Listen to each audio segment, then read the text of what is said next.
Saludos, Masters de Star Wars. Yo soy la sombra del Imperio.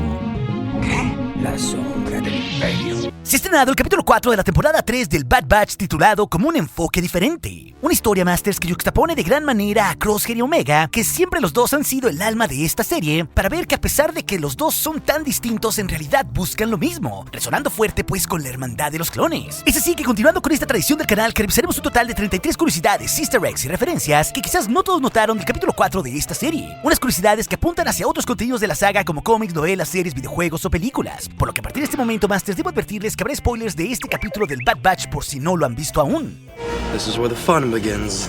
En primer lugar, conectando con el final del episodio anterior con el escape del Monte Tantis, vemos la lanzadera clase no dañada tras los disparos, sobre todo en el motor izquierdo sacando humo, pero también en las partes delanteras como se aprecia en la pantalla de vuelo de Omega. Y en medio de la falla de la nave podemos ver el festival de Aurabesh que comienza, mientras Crosshair analiza el daño y la pantalla de la nave nos dice precaución en un par de veces en rojo y muestra también la potencia de la nave disminuida. Por eso vemos que salen del hiperespacio y se estrellan. Tras el incidente, Omega dice que necesita las coordenadas del Monte Tantis del lector de navegación y Crosshair señala que no van a volver ahí. Pero esta declaración, Masters, ya plantea que en su pensamiento idealista, seguramente la niña querrá volver a Tantis ahora que experimentó en carne propia lo que hacen ahí para ir a rescatar a Nala C, su madre, o incluso a otros clones que eran torturados ahí. Así que ellos tienen la llave para volver a Tantis y poder sabotear esa instalación en el futuro como un interesante portento de cara al final de esta serie. Y bueno, ahora la perra Lurka Batcher, que se ha robado nuestros corazones, ya forma parte oficialmente de la tripulación del Marauder al final de este episodio, así que técnicamente se ha convertido en el Havoc 7.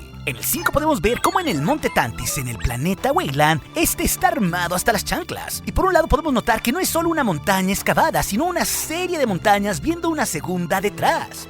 Además, esta instalación está fuertemente fortificada con 8 torretas turboláser, 2 hangares o 3 lanzaderas clase Nu estacionadas, que curiosamente aquí ya tienen su alerón superior acercándose a su modelo futuro como la lanzadera Lambda. Y también en tierra vemos 4 B-Wings estacionados. Y seguro al ver al Hemlock entrando con Nala 6 se hicieron la misma pregunta. ¿Qué rayos tiene en la mano enguantada Royce Hemlock? ¿Acaso una mano cyborg o algo mucho peor de un experimento de hebras genéticas en sí mismo? Y esto como una especulación responsable podría ser muy similar a como ya nos dijo que ya era inmune a sus toxinas. Así que parece que el hecho de tanto tocarse la mano enguantada bien puede guardar un oscuro secreto en él. Y es curioso que Nala C ante Hemlock nombre a esos clones del proyecto nigromante de Palpatine como aberraciones en una mezcla de hebras genéticas para que Sidious no muera. Algo que así se nombró por el propio emperador en el episodio anterior y que conecta con lo que sabemos que eventualmente haría Palpatine o el Imperio con ciertas aberraciones de sí mismo, como Snoke, que fue hecho a partir de múltiples hebras genéticas como la propia mano de Luke Skywalker, o con el robo de niños sensitivos como Grogu, o inclusive Dathan, el hijo de Palpatine, como se explica en un par de novelas, o los cuerpos raquíticos del Sith que vimos en Exegol en las secuelas que no podían contener su poder. Y una conexión clara con Rebels la tenemos al ver volando una lanzadera Star Commuter 2000 que más tarde aterriza en el puerto. Este es el mismo tipo de nave que C-3PO y R2-D2 usaron cuando conocieron a la tripulación del fantasma en la serie de Rebels, una que también veríamos en la serie animada de Resistance con Kazuda Xiono y BB-8 en la época de las secuelas. Y una referencia a la cinta de Han Solo la podemos ver con algunos TK o Stormtroopers, que además de los normales podemos ver que varios de ellos cargan gabardinas o hasta visores para protegerse del clima, claramente conectando visualmente con los Mod Troopers de Mimban que vimos en la cinta de Solo. Después de todo, estos dos contenidos Masters son muy cercanos, con apenas 6 años de diferencia entre sí. En el 10, al buscar cómo salir del planeta Lao, la vendedora de boletos les pide a los dos clones su código en cadena o identificación, y como ellos no lo tienen, no pueden venderles un pasaje. Y este código en cadena lo vimos en Mando 2 mediante Boba Fett tal cual mostrándolo.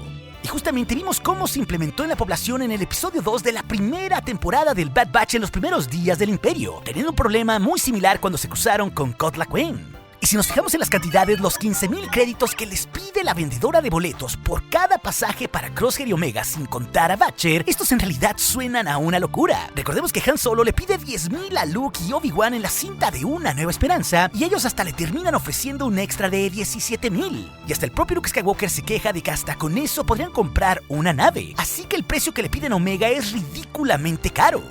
¿Dijo 10,000? Con eso podríamos comprarnos una nave. Ojo, cuando vemos al niño vendedor de cachú, vemos ahí la forma de una fruta que es muy similar, Masters. Porque a mí no me engañan, porque esa es idéntica en color y forma al Meiloorun, la fruta famosa de la serie de Rebels, que vimos también en el libro de Boba con la persecución de Mos Eisley, o más recientemente en Mando 3 con el rebelde Grogu a bordo de IG-11. Así que parece que este cachú es como se le conoce a los Meiloorun en ese planeta. Y hablando del planeta Lau, Masters, este por primera vez hace su aparición en la saga en esta serie, así que seguramente deberá de estar cerca de los bordes exteriores en torno al planeta Wayland, donde sabemos que estaba el Monte Tantiss. También en la cantina vemos botellas clásicas de alcohol que han aparecido antes en la saga, como esa con una A en su etiqueta en Aurabesh de color verde en el fondo. Esto claro, además de distintos tipos de licores que venden ahí. En el 15, cuando Omega decide juntar unos créditos apostando un poco y en las cartas vence a un Trandoshan, esto conecta con todo lo que aprendió en el casino de la Trandoshan Seed jugando o apostando por años. Recordemos que se hizo muy buena sobre todo en el holoajedrez, pero aquí pone a prueba el aprendido y evoluciona de gran forma porque ya no es una niña. Y también vemos que se puede apostar ahí digitalmente viendo las clásicas pantallas de Holo Sabacc frente a la barra, que en la cantina ahí hay un par, el mismo tipo que había en la cantina de Seed de North Mantle, e inclusive aquí podemos ver claramente en una de ellas que nos dice Aurabesh Sabacc. Y una muestra sutil de la corrupción imperial que ya operaba en estos tiempos la tenemos con el capitán que va a recolectar a la cantina unos créditos que le paga el droide. Y si nos fijamos, él en realidad tiene un maletín lleno de créditos dorados que ha recolectado por toda esa ciudad espacial. Todo claro para su propio bolsillo, incluyendo los 10,000 que le pide después a Omega el propio oficial. Y este capitán de nombre Man es interpretado por el actor Harry Lloyd, famoso por varias cintas y también por la serie de Arcane. Y justo el juego de cartas que juega Omega contra el Trandoshan o el Capitán Man es un nuevo juego que por primera vez vemos en la saga. Y al parecer, Masters, es una versión póker del Texas Hold'em, porque por un momento están formando una escalera en los mazos mostrados. Inclusive hasta vemos unas cartas especiales, como una rosa que dice claramente en Aurabesh bloqueo. Esto sumado a las 3 estrellas del este con las que gana Omega. Aquí Omega consigue 45,000 créditos menos los 10,000 que le da al oficial. Y si nos damos cuenta, Masters, esos 45,000 originales eran lo suficientes como para haber comprado una nave usada de esos tiempos, como un Headhunter Z95. Así que así de bien le fue ese día en el casino. A surprise, to be sure, but a welcome one. Y claro, para no olvidarnos en qué era estamos, no podía fallar el logo imperial a la entrada del muelle de carga fuertemente custodiado, algo que no había sido tan común en esta serie, a diferencia de cómo este logo está en todos lados en la serie de Andor. Y justo hablando de Andor, Masters, este capítulo resuena fuertemente en su temática, con eso que hablaba el idealista Nemec y Cassian sobre que el Imperio no jugaba con las reglas porque no tenía moral, tal cual como lo vemos aquí que se repite una y otra vez con el Capitán Man, el cual impone su ley a su antojo. En el 22, si nos fijamos, al ya estar en la era del Imperio, todo el muelle de carga en realidad ya no es tan precuelero en su diseño, sino que tiene muchas vibras en los diseños de la trilogía original, algo que es muy notorio desde las lámparas en forma de palmera o también en la consola central del operario. Y claro, no hay que olvidarnos que donde llevan las criaturas dice una leyenda en rojo en Aurabesh que dice precaución, y al igual hay otras leyendas que dicen contenidos volátiles. Y aquí vemos que el puerto de carga en realidad es un zoológico lleno de animales, porque además de la perra lurca, vemos que también hay nunas encerradas, o denuncians que son como esos avestruces que escapan, o incluso varios tipos de aves. Y justo al escuchar que se mueven unas cajas, claramente escuchamos a los porks que vimos en los últimos Jedi.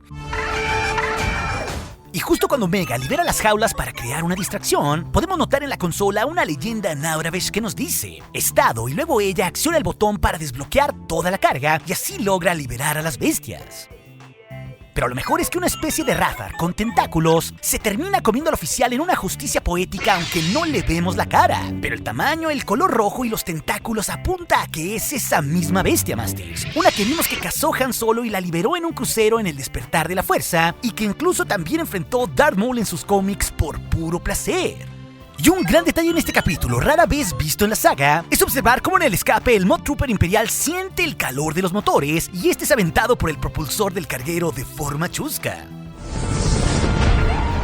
Y luego vemos que en los restos de la lanzadera están Scorch y Hemlock justamente cazando a Omega siguiéndole el rastro. Y lo curioso aquí es que el doctor dice que notifiquen a todos sus agentes. Y claro, Masters, la pregunta del millón es ¿a quién rayos se refiere? ¿Cazarrecompensas villanos como Cad Bane, que sabemos por el tráiler que regresará a la serie? O podrían ser esos clones X que ya vimos en Tantis que miraron feo a Crosshair y que también sabemos que se seguirán usando por el tráiler. O peor aún, esto podría referirse a agentes oscuros del Imperio como Lord Vader y sus inquisidores. Parece que ante la gran importancia de Omega para Palpatine, el Imperio bien podría usar todos estos recursos poco a poco de cara al final. Ojo que otro de los actores en voz en inglés que vuelve es el ya clásico Liam O'Brien, quien interpreta en este episodio a varios Stormtroopers y sobre todo al droide Bartender. Y el Masters justo hacía la voz de nuestro famoso ludópata favorito de las temporadas pasadas como lo era el buen Bolo. Esto claro en el casino de Ord Mantell. Y otra gran curiosidad que vemos en este episodio que conecta con la temporada 1 es que la localización secreta donde Omega se ve con Wrecker y Hunter al final es justo esa luna de Ryloth que vimos sin vida en el episodio 11 de la temporada 1, donde tal cual vimos a Gobi con el lote malote también el día que se conocieron Hera Syndulla y Omega Masters. Inclusive aquí en este episodio puede verse el planeta Ryloth enfrente de esta luna sin vida. En el 30 no podemos dejar de señalar el momento súper emocional y esperanzador para la serie, que significa tras la fragmentación del Bad Batch la temporada pasada, el reencuentro justamente de Omega con Hunter y Wrecker. Y esto nos da aún más en el corazoncito, Masters, oyendo justamente la música de Kainer cuando se abrazan efusivamente el gigantón y la niña. I knew you'd show up. Con esto podemos notar el crecimiento de Omega, encontrando ella a sus hermanos adultos y no al revés. Aunque también ella confiesa que fue ayudada por Crosshair, algo vital porque esto aviva viejos recuerdos con el francotirador, porque a pesar de que perteneció a este escuadrón como vimos en la última temporada de Clone Wars, dejó de formar parte de este en la temporada 1 para perseguir a sus hermanos hasta el cansancio, y cuando él tuvo la oportunidad en camino de volver la dejó ir. Así que también Crosshair aquí muestra un gran crecimiento, volviendo con la fuerza Clone 99 tras ver de lo que el Imperio es capaz. Claro, hay que señalar aquí el gran labor de los creativos como Brad Rau y Jennifer Corbett que están siempre presentes, al igual que la dirección de este episodio en particular que es de Saúl Ruiz. Pero sobre todo y lo más importante, la gran escritura emocional para contraponer a Omega y Crosshair de una forma sencilla e inteligente del escritor de este episodio que es Ezra Nachman, un guionista que curiosamente vuelve tras haber hecho el episodio 7 de la temporada 2, ese de la conspiración clon, donde vimos por primera vez a los clones X acabando con sus propios hermanos. Es así en el 33 en nuestra reflexión final, que este episodio tiene enormes implicaciones no solo porque vuelve Crosshair con un enfoque muy distinto haciendo honor al título del episodio metafóricamente hablando, porque ahora es muy claro cómo él comienza a valorar la vida y está también empezando a confiar a los demás en lugar de simplemente repartir tiros blasters como antes hacía. Pero sobre todo esto es muy significativo de cara al futuro, porque ahora el Bad Batch sabe dónde rayos está el Monte Tantis y lo que sucede parcialmente en esa instalación en torno a la clonación. Así que esto puede ser vital para el resto de la temporada para una eventual rebelión clon, como la que orquesta el Capitán Rex y Echo para, ¿por qué no?, sabotear aquella instalación. Así que cada vez está más claro que esta serie sube de tono y poco a poco se van formando los bandos completos ante el conflicto final del Bad Batch. Pero si también te interesa ver las curiosidades del estreno de la temporada 3 del Bad Batch o el todo explicado de este capítulo 4, esas dos historias te las dejaré aquí en las pantallas finales junto con otras. Y recuerde, nuestro aliado es la fuerza y un poderoso aliado es. Hasta aquí su amigo, la sombra de los clones.